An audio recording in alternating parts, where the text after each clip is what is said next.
సుబుద్ధి గల భార్య యెహోవా యొక్క దానం. అలాంటి భార్య దొరకడం దేవుడిచ్చిన భాగ్యం. ఎందుకో తెలుసా? ఆమె తన ఇంటినంతటిని కట్టుకుంటుందండి చక్కగా.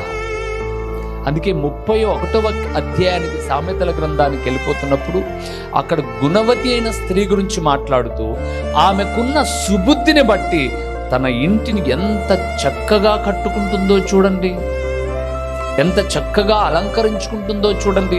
అలంకరించుకోవడం అంటే డెకరేషన్ చేయడం కాదు, ఆర్థిక స్థితిగతులను మెరుగుపరిచేటటువంటి ఒక స్త్రీ అని.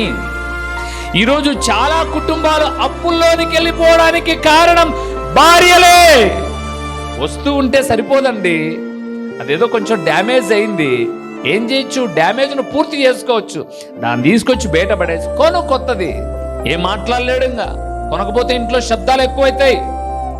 కిచెన్లో శబ్దాలు కావచ్చు, రూమ్లో శబ్దాలు కావచ్చు, ఏమేమవుతాయో తెలియదు. కాబట్టి వీళ్ళ యొక్క అవిధేయత కుటుంబానికి చాలా నష్టాన్ని పురుగుల. యోగ్యురాలైనటువంటి స్త్రీ తన పెనిమిటికి ఎలాగుంటుందామే?